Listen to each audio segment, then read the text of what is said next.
My name is Claire Rennick. I'm 41 years old. And on Christmas night in front of my entire family, my mother pointed at the front door and told me to get out of her house. My sister Brianna sat across the table with a smile she didn't bother hiding. My father didn't stand up. He didn't say a word. He just folded his napkin, set it beside his plate and looked at the wall like I was a problem that had already been solved. I walked out into the December cold with my coat half buttoned and my keys in my fist. No argument. No tears. No final words. And by 7 the next morning, everything they thought they owned started slipping through their fingers. This is the story of how a family that spent 20 years taking from me finally had to reckon with what that actually cost. If you've ever been the person your family leans on but never lifts up, stay with me because this one is going to hit close to home. And if you're new here, subscribe before this story is over, because what happens in the next few hours is the part nobody saw coming, and I don't want you to miss it. Let me take you back to the Wednesday before Christmas, when I made the 3.5-hour drive from St. Louis to my parents' house in Emberfield, Missouri for what I told myself for the 4th year running would be the last time I did this. Emberfield sits at the edge of the Ozarks, where the hills flatten out and the dollar stores outnumber the restaurants. I grew up on the east side of town in a 2-story house on Deller Road with a cracked front walk and a porch light my father replaced every spring like it was some kind of ritual. I know every turn of that drive. Every exit, every overpass, every stretch of interstate where the radio cuts out. I've made it so many times that my hands know where to turn before my brain catches up. That drive used to feel like going home. By that December it felt like reporting for duty. I pulled in just after 4 in the afternoon. The driveway was already crowded. My Aunt Patrice's van. My Uncle Gerald's truck with the cracked taillight he'd been meaning to fix since Obama's second term. A couple of cars I didn't immediately recognize parked up on the lawn the way people do in Emberfield when they stop caring about the grass. I sat in my car for a moment longer than I needed to. The porch light was on. The windows were warm and yellow. From outside it looked like a house full of people who were glad to be together. I knew better. I took a breath, grabbed the grocery bags from the back seat, and walked toward the door like I wasn't already dreading what was behind it. I should tell you about my grandmother, Loretta Rennick. She passed 11 years ago and I still think about her almost every single day. She was the kind of woman who kept a budget ledger in her kitchen drawer and balanced it by hand every Sunday morning before church. She taught me how to read a contract before I turned 18, how to ask the right questions before signing anything, and how to spot the difference between someone who loves you and someone who simply needs you. Those are not always the same thing, and learning that difference early is either a gift or a curse depending on the day.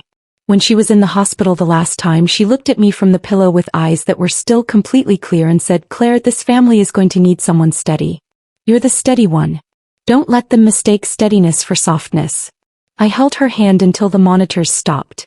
I was 29 years old, and I made a silent promise to the woman who raised me better than my own mother ever thought to. I would hold things together. I would be the steady one. For 12 years I kept that promise without complaint and without condition. I co-signed the mortgage refinance on my parents' house when their original lender called the loan due. That was $94,000 with my name attached to it.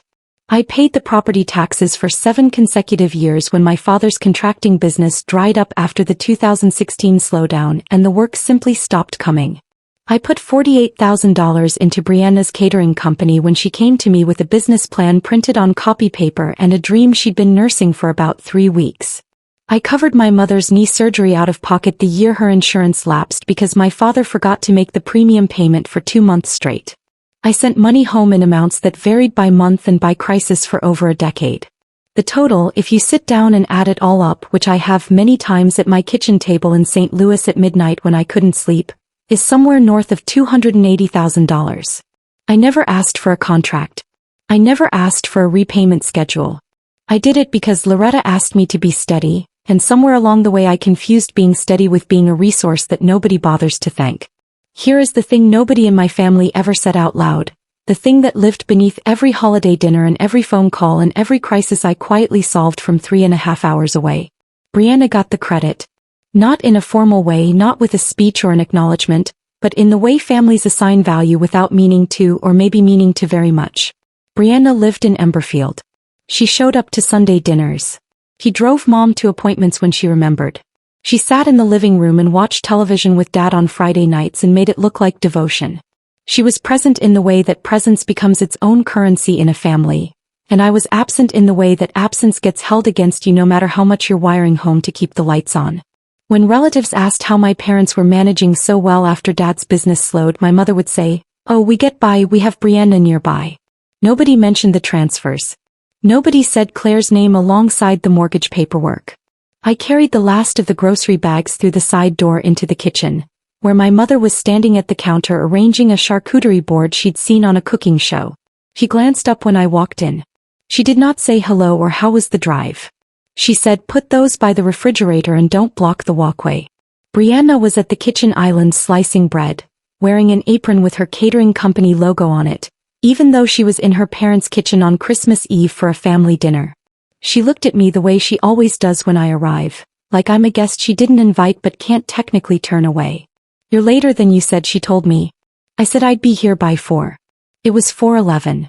She shrugged and went back to the bread. My father was in the living room recliner. He raised one hand when I passed the doorway. That was the entire greeting. A single hand barely lifted. I set the groceries down and noticed something on the kitchen counter, half tucked under a stack of Christmas cards near the toaster. A manila envelope with the return address of First Consolidated Lending Group, the company that services my parents' mortgage refinance.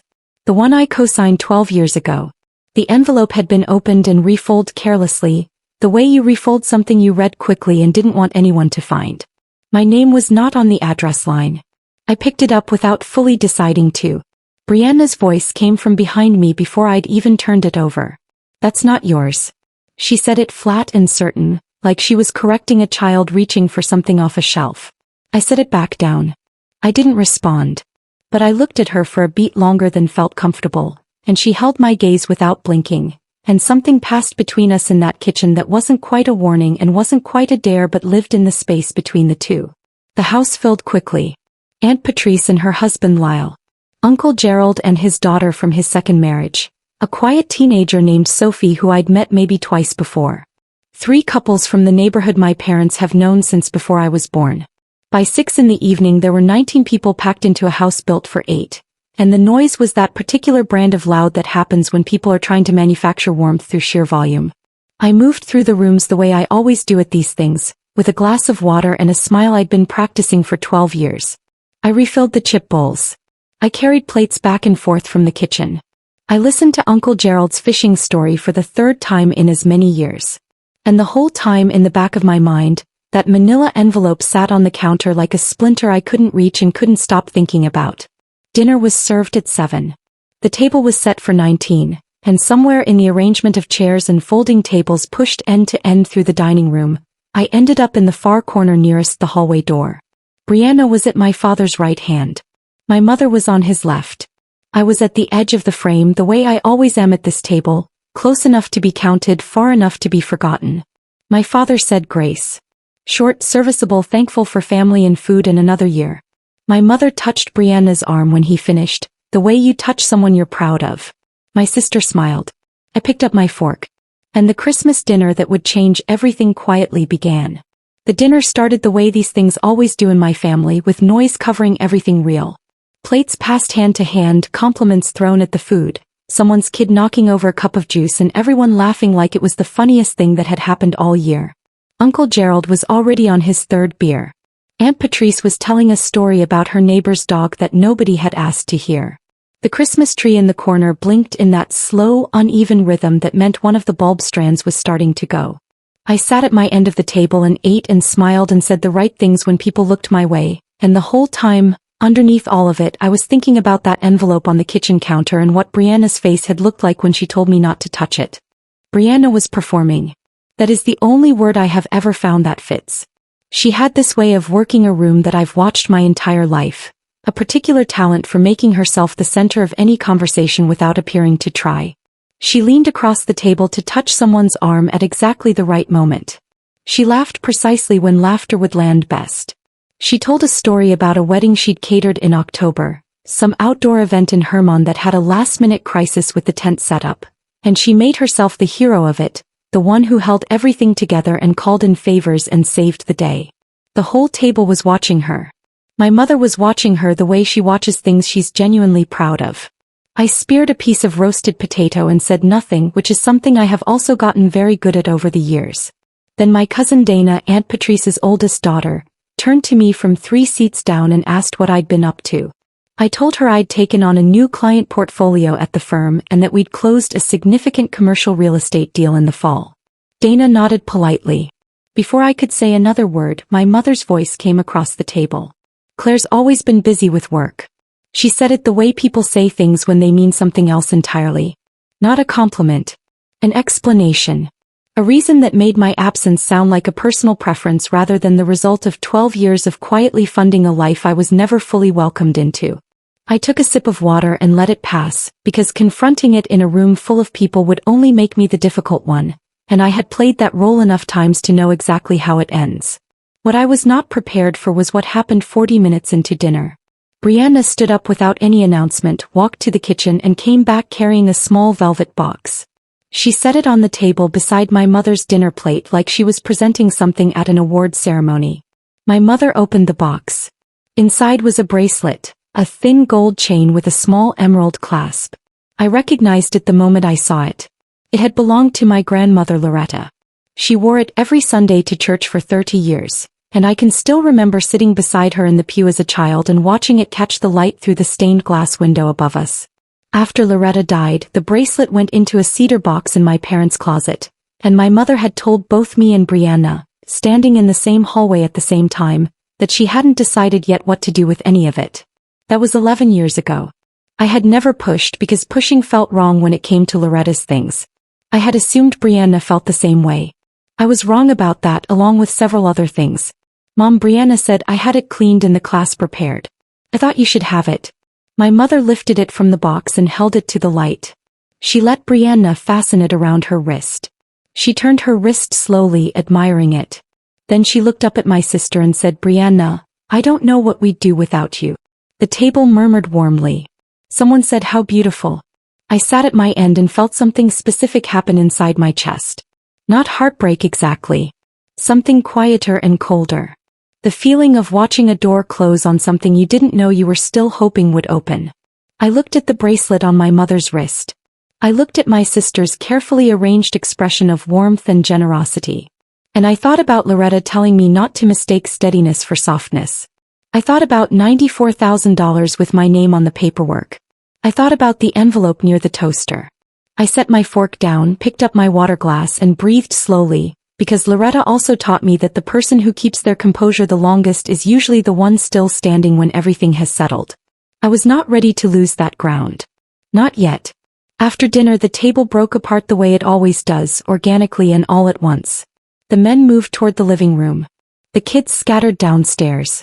I carried plates to the kitchen and stood at the sink next to Brianna while Aunt Patrice wiped down the far counter. We didn't speak for a few minutes. The water ran. Then Brianna reached past me, lowered her voice to just above a whisper and said, I need you to stay out of the business with the house. I turned to look at her. What business? I said. She didn't answer that. She held my gaze and said, just don't make tonight complicated. Then she straightened up, handed a bowl to Aunt Patrice, and smiled like the last 10 seconds had not happened at all. I finished the dishes, dried my hands and walked down the hallway to the bathroom. I locked the door and stood with my back against it in the quiet. The bathroom was the only room in that house where nobody needed anything from me. I pulled out my phone. Early that morning, before leaving St. Louis, I had sent a message to a woman named Renata Solis, a real estate attorney I'd worked with twice on commercial transactions. She was precise and thorough and she asked the right questions, which is all I have ever needed from anyone. The message was simple. I co-signed a mortgage refinance on my parents' property 12 years ago, and I think something may have changed on the title without my knowledge. Can you check the county records when you get a chance? She had replied at 2:47 that afternoon while I was on I-44 with the radio on and the Missouri landscape going gray around me. 4 sentences. I pulled the Greene County records this afternoon. There was a title transfer recorded 6 weeks ago. Your name is no longer on the deed. Call me first thing Monday. This needs immediate attention. I had read those 4 sentences in a gas station parking lot outside of Lebanon and sat with them for 10 full minutes before pulling back onto the interstate. I hadn't reacted. I hadn't called anyone. I had simply carried Renata's message inside me all evening like something sitting just below the surface, quiet and heavy and waiting. Standing in that bathroom on Christmas night, I read the message one more time. Your name is no longer on the deed. 6 weeks ago, while I was still sending the automatic monthly transfer to my parents' joint account to cover the mortgage payment, someone had removed me from the title. My credit history and financial record were still attached to that loan. And someone had altered the legal ownership of that property without my genuine consent. I put the phone away. I ran cold water over my wrists the way I do when I need to feel steady. I looked at myself in the mirror for a long moment. The woman looking back was calm. She didn't look like someone whose family had just handed her every reason to walk away from all of it. She looked like someone who had finally, after a very long time, stopped being surprised. I unlocked the door and walked back toward the living room. Brianna's boyfriend Marcus was near the fireplace talking about a property investment in the county, and my father was sitting forward in his recliner actually listening, more engaged than he had been with me all evening. My mother was in the armchair by the Christmas tree, Loretta's gold bracelet catching the light from the blinking strand above her. I took the empty chair near the window and looked out at the cold dark driveway and the street beyond it. Nobody acknowledged that I had come back into the room. That was not unusual. That was simply how this family had always operated, even on Christmas, even after everything I had given them. I sat with my hands folded in my lap and watched my sister hold court in a room full of people who had no idea what was waiting in the Greene County property records. And I made a decision, the quiet kind, the kind that doesn't need saying out loud because by the time you've thought it clearly it's already done. Monday morning I was calling Renata Solis. Whatever came after that call, I was finished being the person who swallowed what she knew to keep everyone else at ease. That ease had never been mine to begin with, and I was done paying for it. That night I lay on the pull-out couch in the spare room with the house finally quiet around me. The furnace ticked. I stared at the ceiling and ran through everything I knew, which was less than I needed and more than I wanted. Renata's 4 sentences. The carelessly refolded envelope. Brianna's voice in the kitchen, flat and certain. Just don't make tonight complicated. People who have nothing to hide do not say things like that. I thought about the 6 weeks since the title transfer was recorded. 6 weeks during which Brianna knew, my parents presumably knew, and I did not. 6 weeks of automatic transfers leaving my account and landing in theirs while I remained legally responsible for a loan on a property I apparently no longer co-owned. Outside, December wind moved through the oak tree in the front yard, the one my father planted the year I was born. I had paid to have it trimmed twice. Sleep took a long time to come, and when it did, it was thin. Christmas morning came in cold and pale. I was awake before 6, which is not unusual for me, but the reason was. I lay on the pull-out couch listening to the house breathe around me and running the same set of facts through my mind the way you run your tongue over a sore tooth. You know it's going to hurt. You do it anyway. Renata's message. The title transfer 6 weeks ago. Brianna's face in the kitchen when she told me to stay out of it. I'm not someone who panics. I have spent my entire adult life in rooms where panic was not an option, negotiating contracts, managing project timelines, talking lenders off ledges when deals started to wobble. Panic is a luxury for people who don't have to be the one holding things together.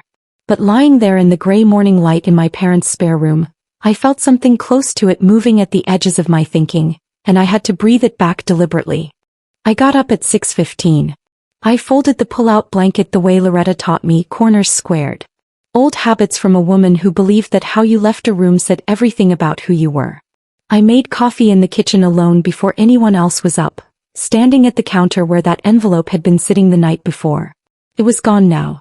I looked for it without appearing to look, checking the recycling bin under the sink, the stack of mail on the windowsill, the kitchen drawer where my mother keeps takeout menus and dead batteries and things she doesn't know what to do with. Nothing. Brianna had moved it or disposed of it entirely, and either way the message was the same. She was tidying. She was covering. People who tidy and cover in the middle of a family Christmas are people who have something specific they need not to be found. The house filled up again by 10. My parents' neighbors, the Calhoun family, came over mid-morning with a coffee cake and stayed for 3 hours the way people do in small towns when nowhere else requires them. Aunt Patrice and Lyle came back for the leftover ham. Uncle Gerald arrived with his daughter Sophie and a bottle of wine he presented like a trophy. I moved through it all with the same cup of coffee and the same expression I'd been wearing since I arrived, present enough to be polite, removed enough to think clearly. My mother was animated, brighter than she'd been the day before, showing Loretta's bracelet to anyone who hadn't seen it yet. Brianna had given it to her. Wasn't that something? Brianna was thoughtful that way. I watched my father during all of this. He sat in his recliner most of the morning, which is where he always sits, which is where he has always sat for as long as I can remember, as if the chair is his assigned post in the household and everything else happens around him. He is not a cruel man, my father. He is something harder to name than that. A man who has spent 67 years choosing the path of least friction in every room he's ever been in. He doesn't lie outright. He simply never volunteers the truth when silence is available. I have watched him do this my entire life. Thanksgiving when I was 19 and Brianna stole $40 from my wallet and he saw it and said nothing. The year I got the promotion and called home to tell them and he handed the phone to my mother after 30 seconds. He has always chosen the easier position, and the easier position has always been to let things happen and then look at the floor. I caught him looking at me once that morning from across the living room while Aunt Patrice was talking. Our eyes met for maybe 2 seconds. He looked away first. He always looks away first. Lunch was informal, leftovers spread across the counter buffet style the way my mother does the day after any big gathering. I was in the kitchen helping set it out when Brianna came in alone. Marcus had gone to run an errand, and for a few minutes it was just the two of us in the kitchen with the sounds of the living room coming through the doorway. She stood at the counter unwrapping the foil from the leftover roast and she said without looking at me, "You talked to someone, didn't you?" It was not a question. She said it the way you say something when you already know the answer and you're deciding what to do with it. I kept my hands busy with the serving spoons. I said, "I don't know what you mean, Brianna." She set the foil down. She looked at me then, fully with that expression she has when the performance drops and what's underneath comes through. It's not malice exactly. It's calculation. The look of someone doing math. "Claire," she said quietly, "whatever you think you know, just think about what this does to Mom and Dad." I looked at her. I said, "What does what do to Mom and Dad, Brianna?" She held my gaze for a moment. Then Marcus came back through the side door with a paper bag from the gas station down the road, and Brianna turned away from me and the conversation closed like a window someone shut against the cold. What she said stayed with me the rest of the afternoon. Whatever you think you know. She knew I knew something. She didn't know exactly what and she didn't know how much, and that uncertainty was working on her the way it works on everyone who has something to protect. I could see it in the way she kept her phone face down on the arm of the couch. In the way she laughed a half-second too late at things Marcus said. In the way she watched me when she thought I wasn't watching her. I had spent 30 years being the person in this family who nobody watched carefully. That was changing and we both knew it and neither of us said so. By 4 in the afternoon the house had thinned out. The Calhouns left. Uncle Gerald and Sophie left. Aunt Patrice and Lyle lingered the longest, the way Aunt Patrice always does, extracting every last minute from a gathering as if leaving means admitting it's over. When they finally pulled out of the driveway just before 5, the house went quiet in that particular way big gatherings leave behind, like a room after a concert, the air still holding the shape of all that noise. My father went to his recliner. My mother started collecting the good glasses to wash by hand. Brianna and Marcus were in the den with the door mostly closed, and I could hear the low murmur of a conversation that stopped being casual somewhere around the 3rd sentence. I was in the kitchen drying the good glasses when I heard it begin. Not loud at first. Brianna's voice, then my mother's, then the two of them together in the particular frequency that women in my family use when something is actually wrong, not the performance frequency, not the holiday stress frequency, but the one underneath all of that, raw and urgent and unscripted. I couldn't make out the words. I didn't need to. I dried the last glass, set it on the shelf, and walked to the doorway of the dining room where I could hear better without being seen. My mother's voice. "You said it was handled." And Brianna's lower, something I couldn't catch. Then my mother again, sharper. "What do you mean she knows?"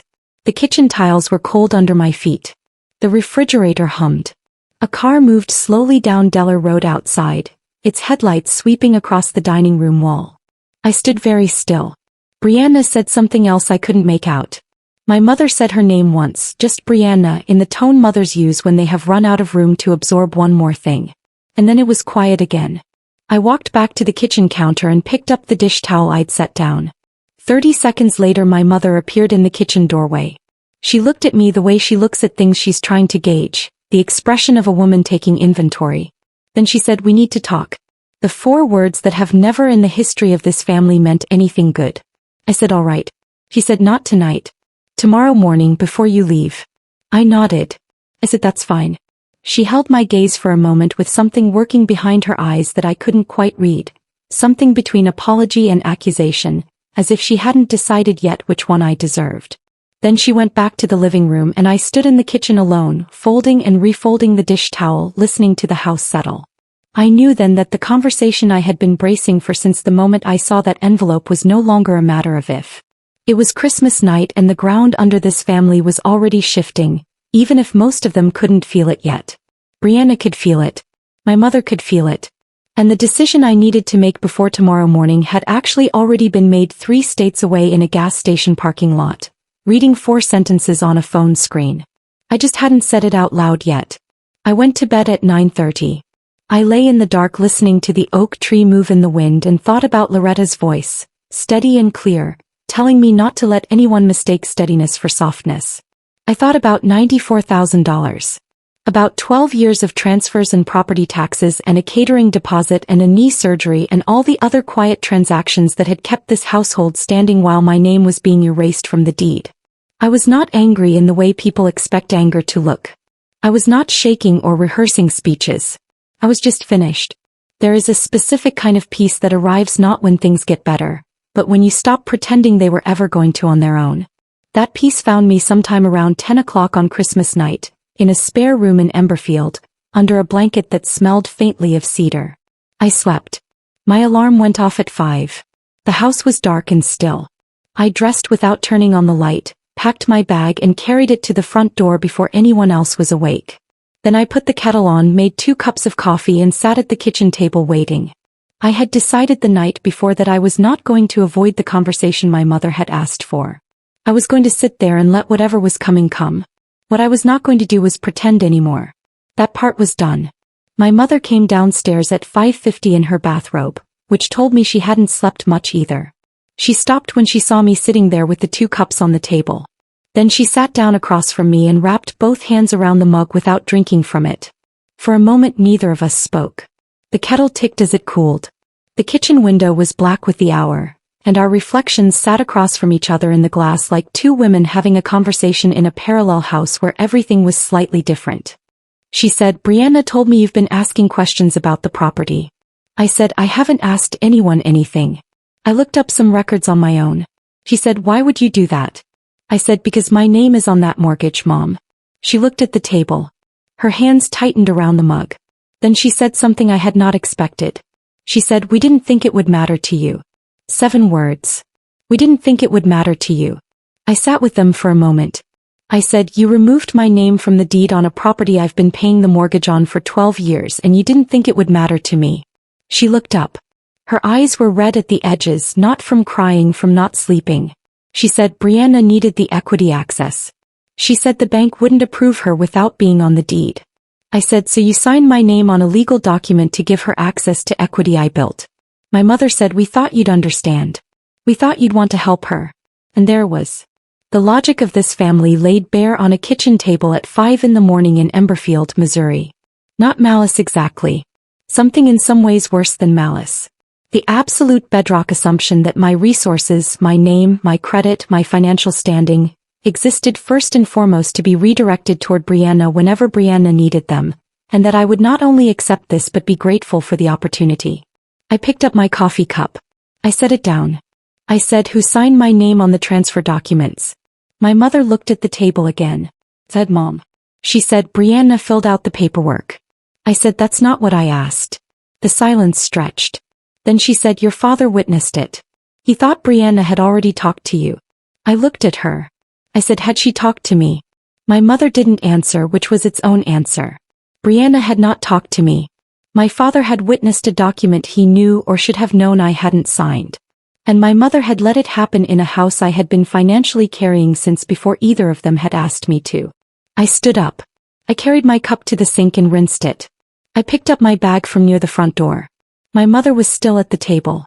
She said, "Claire, don't do anything drastic. You'll tear this family apart." I turned around and looked at her from the kitchen doorway. I said, "The family was already torn. You just didn't notice because I was the one holding the pieces." I went to the front door, put on my coat and walked out into the cold without a goodbye, without a scene, without a single raised voice. I drove out of Emberfield the same way I had driven in, with my hands on the wheel and the radio off. But nothing between those two drives was the same. I was back in St. Louis by 9:15. I did not go inside right away. I sat in my parking space with the engine off and looked at the building in front of me, my building, my apartment, the life I had built 3.5 hours from a family that had spent 12 years treating that distance as an invitation. Then I went inside, made fresh coffee, sat at my kitchen table and opened my laptop. I had 3 things to do before Monday morning and I started on all 3 before 10 o'clock. First, I pulled up my bank's online portal and located every automatic transfer I had set up over the years. The monthly mortgage contribution. The quarterly transfer to my parents' joint account for property taxes and general expenses. The standing transfer to Brianna's catering business account that I had set up 2 years ago when she said she was struggling with cash flow and needed help for just a few months. That last one had been running for 26 months without a single mention of stopping. I canceled all of it. Every recurring transfer, every standing authorization. It took 11 minutes and required no explanation to anyone. The money simply stopped moving. Second, I wrote down everything I remembered about the timeline. The date I co-signed the original refinance.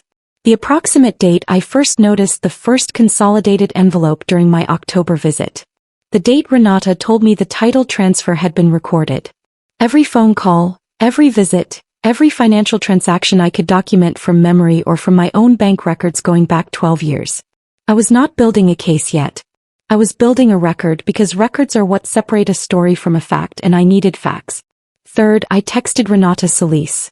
Not an email, a text because I wanted her to see it before the weekend was over. I wrote, "I've spoken with my mother." She confirmed the deed transfer and confirmed that my signature was not obtained with my knowledge or consent. My father witnessed the document. "I need to meet with you first thing Monday."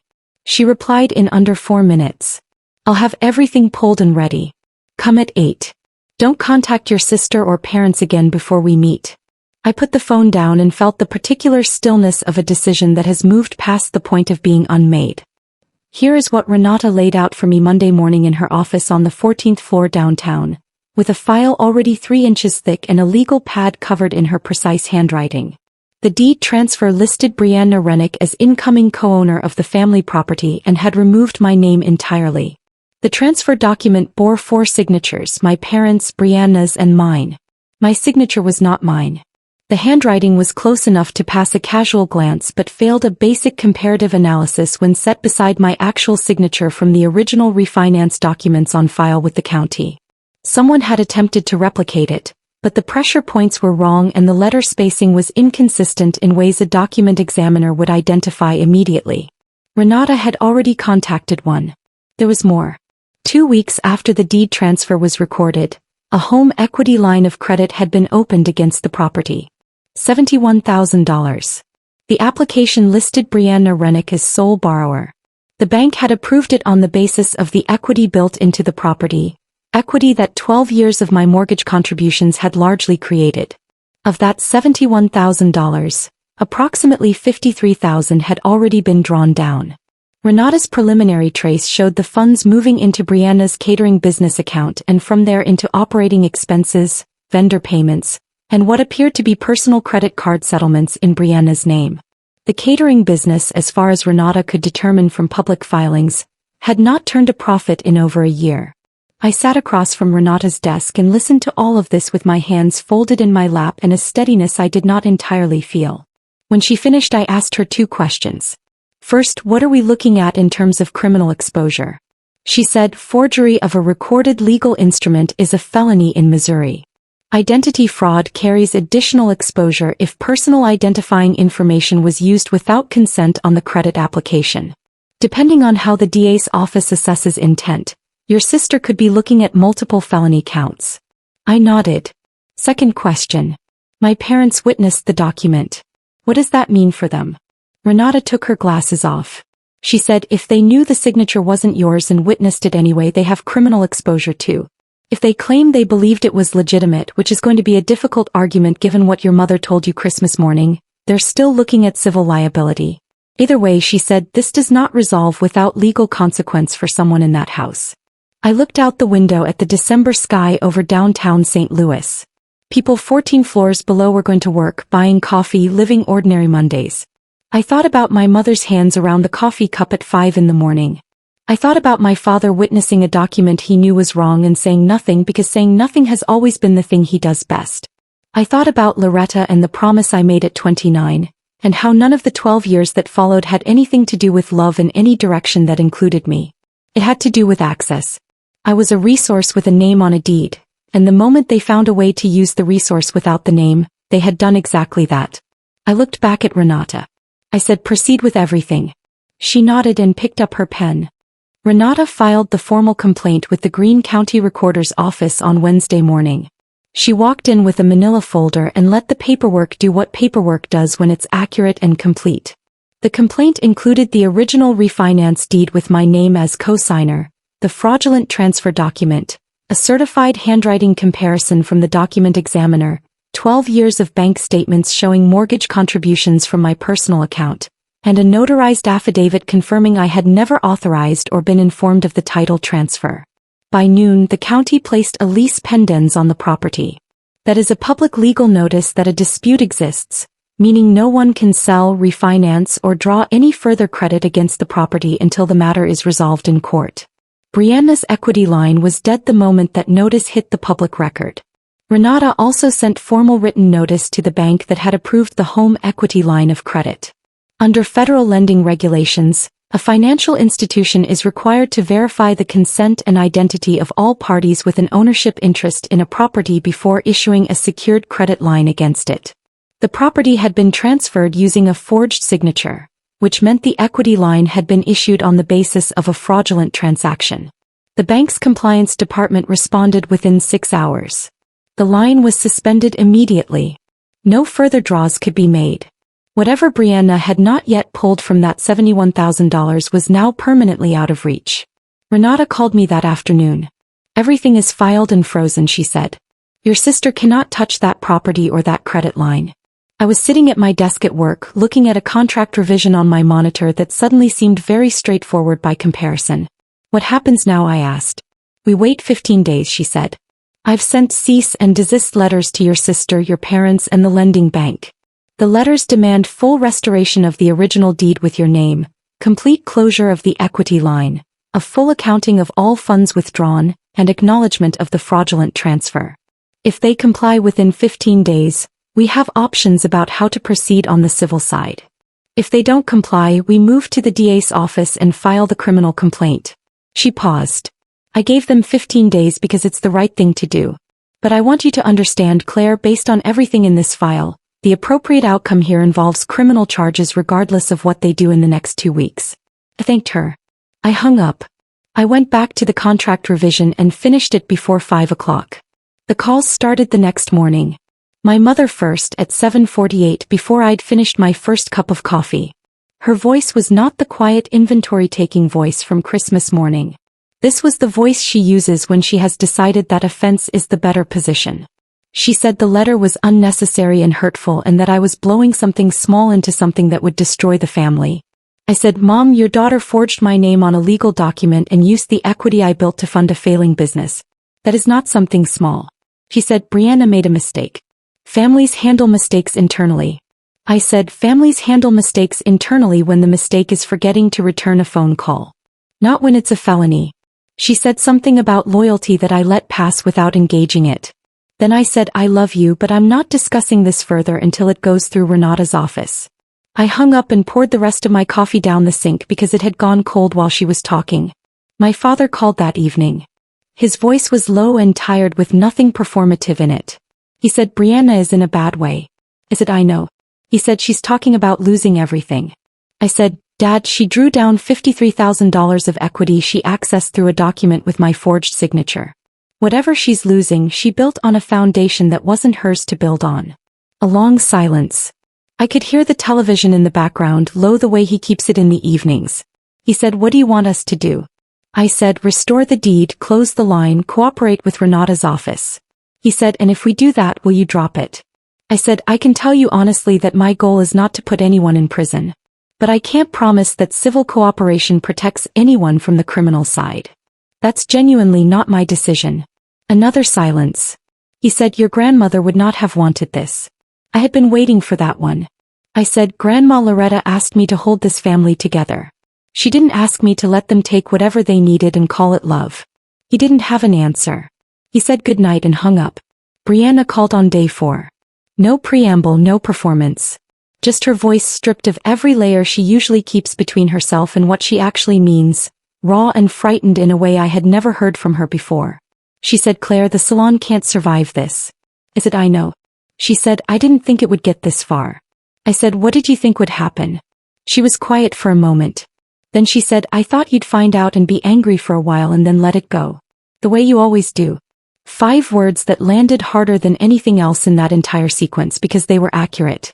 That was exactly what I had always done. Found out, been angry, absorbed it, kept the transfers running, kept the peace. I said, I'm not letting this one go. She made a sound somewhere between a sob and an exhale. Then she said, what do I have to do? I said, you already know. It's in the letter. I ended the call. 12 days into the 15-day window, Renata called me with an update. Brianna had retained a lawyer. Through that lawyer, she had agreed to cooperate with the deed restoration and to sign a civil confession of judgment acknowledging the fraudulent transfer and the unauthorized equity draw. My parents had agreed to the same. The deed restoration was filed with the county on day 13. My name went back on the record. The equity line was formally closed. Brianna's civil confession set up a repayment structure for the $53,000 she had drawn, structured in installments over 7 years with interest. It was not a perfect resolution. 7 years of payments from a woman whose business had just collapsed was not the same as $53,000 returned. But it was a legal instrument, it was enforceable, and it told the truth about what had happened, which was more than this family had offered me in a very long time. The DA's office reviewed the criminal complaint Renata had filed in parallel. Given Brianna's cooperation and her signed civil confession, the DA offered a deferred prosecution agreement. No trial, no conviction on record, provided she completed the full repayment schedule and committed no further violations over 3 years of supervision. Her attorney accepted. My parents were not charged on the condition that they signed affidavits acknowledging they had witnessed a document they had reason to believe was not legitimately executed. My father signed without argument. My mother took 4 days before she signed. But she signed. I found out about all of this through Renata's office, not through my family directly. We had not spoken since the first week of calls and I had not reached out. That was not cruelty. It was clarity. I needed to see what this family looked like when I stopped managing the space between us, and what I found was that without my effort holding the connection in place, it simply sat there quiet and still the way things do when they were always more transactional than anyone admitted. In February, Aunt Patrice called me. Not about the legal matter, just to talk. She said she'd heard pieces of what happened from different directions and she wasn't calling to take sides. She was calling because she'd always liked me and she thought I should know that people in Emberfield knew more of the truth than my mother was comfortable with. County records are public, she said. And small towns read them. I thanked her. She said, Loretta would be proud of you, honey. Not because you fought. Because you didn't fold. I held on to that for a long time after we hung up. By March, the automatic transfers had been off for 3 months. My bank account looked different, not dramatically, but in a way that felt like breathing with both lungs instead of one. $280,000 over 12 years is not something I will ever fully recover from in any literal sense. But the number that stayed with me was $0. $0 leaving my account toward a family that had signed my name on a document and called it helping me help them. That $0 felt like something I had earned back rather than lost. I still have Loretta's bracelet, the one that had been on my mother's wrist Christmas night. My mother mailed it to me in January without a note. Just the bracelet in a padded envelope with my St. Louis address in her handwriting. I wear it on Sundays sometimes, the thin gold chain, the small emerald clasp catching the light. The clasp that Brianna had repaired still holds. I'll give her that much. Some things she did right. The rest of it, the long quiet years of being the name on the paperwork that nobody thanked, the steady one that nobody saw, the bridge that everyone crossed and nobody maintained, that I am still reckoning with in the ordinary way that reckoning happens. Not all at once. in small increments on regular days when I am doing something simple like making coffee or driving to work or sitting somewhere quiet and thinking about a woman who told me to go all the way down. I'm trying. I think she knew I would. 8 months. That is the time jump I want to give you because 8 months is long enough for the dust to settle but short enough that the weight of everything still has texture. It is August now, the kind that arrives in Missouri like a punishment, thick and airless, the heat pressing down from the moment the sun clears the tree line. I am sitting on my balcony in St. Louis with a cup of coffee that is already going warm and a view of the street below where the morning is just beginning to move.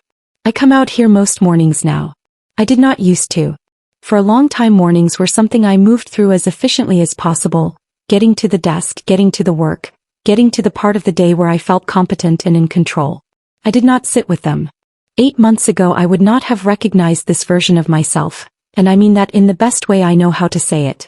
Let me tell you what happened in the 8 months between that December and this August, not in the way of a legal summary, but in the way of a life that is slowly, unevenly, imperfectly putting itself back into a shape that belongs to the person living it.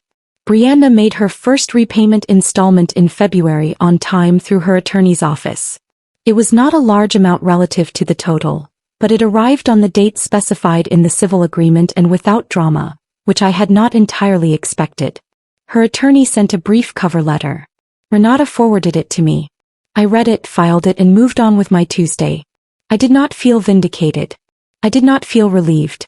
I felt the way you feel when something that was supposed to happen actually happens, which is less like satisfaction and more like the quiet absence of the tension you had been carrying while you waited to find out if it would. The salon closed permanently in January. The landlord changed the locks during the second week of the month. I know this because Aunt Patrice mentioned it in passing during one of our calls, not as news exactly, more as context, the way people in small towns fold information into conversation without making it an announcement. 3 employees lost their positions. That part one do not feel good about.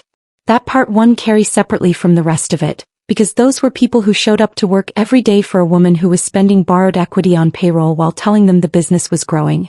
They were deceived too, just differently than I was. Marcus was gone by February. No announcement, no explanation, he simply stopped appearing in any context where his name came up. Aunt Patrice mentioned once that he had relocated to Kansas City. I did not ask for more. I had made a deliberate choice early in the year to stop absorbing information about my sister's life that I had not specifically sought out. That boundary was new for me and it required practice. There were moments when someone would begin to tell me something about Brianna and I would feel the old reflex activate, the one that says pay attention, you are responsible for knowing this, and I would have to consciously set it down. You can put things down. It took me 41 years to fully understand that, but it is true. My father started seeing a counselor in March. I found out about this not from him but from Aunt Patrice, which tells you something about the communication architecture of this family and the particular way my father has always processed difficult things, which is to do them quietly and tell no one directly and hope the doing of them is somehow transmitted sideways through the people around him. I think about him sitting in a counselor's office somewhere in Emberfield, this 67-year-old man who has spent his entire life choosing the path of least friction, being asked to name things he has spent decades refusing to look at directly. I hope he is honest. I hope whoever is across from him is patient enough to wait out the silences, because my father's silences are long and they contain more than his words ever have. He sent me a text message in April. 4 words. Hope you are well. I read it 3 times. I wrote back 2 words. I am. And then I set the phone down and went back to what I had been doing, and I noticed that my chest did not hurt the way it used to when contact from my family arrived unexpectedly. That was new. That was progress of a kind I had not known I was making until I felt its absence. My mother and I have not spoken since the phone call in the first week of January where I told her I loved her but would not discuss the matter further without Renata present. She did not attempt contact again after that.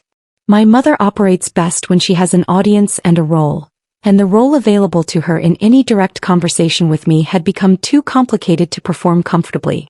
She is not a villain in this story. She is a woman who loved one daughter more demonstrably than the other and spent 20 years telling herself the other daughter was strong enough not to need it, and that this was reasonable rather than a choice with consequences. He was wrong. The consequences arrived.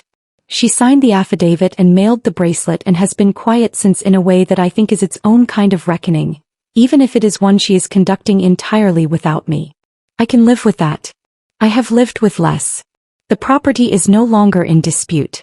My name was restored to the deed in December and I held the co-ownership through the spring while the civil resolution completed, and then in June I sold my share back to my parents for $1. Renata raised an eyebrow. I told her the same thing I had told myself every time I considered the alternative, which was that I did not want the house.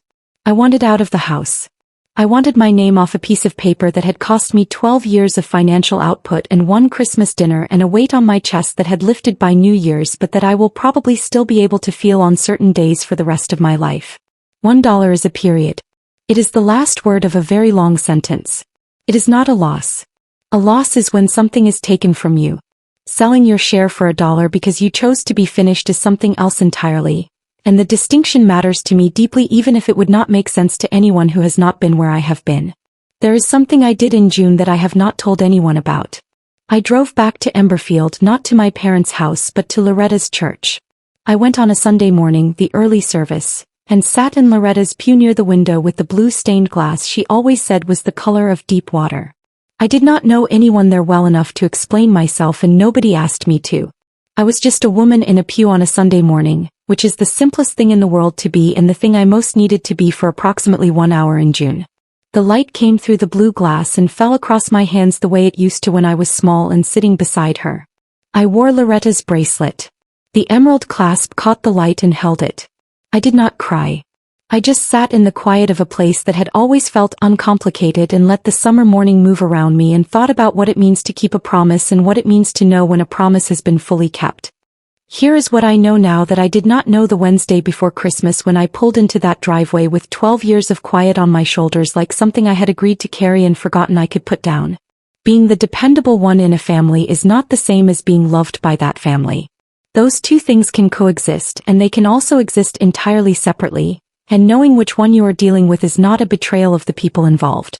It is just the truth, and the truth becomes available eventually whether you go looking for it or whether it arrives in a manila envelope addressed to someone else. A promise made to someone you love does not obligate you to absorb the harm of people who invoke that person's memory to keep you compliant. Loretta asked me to hold this family together.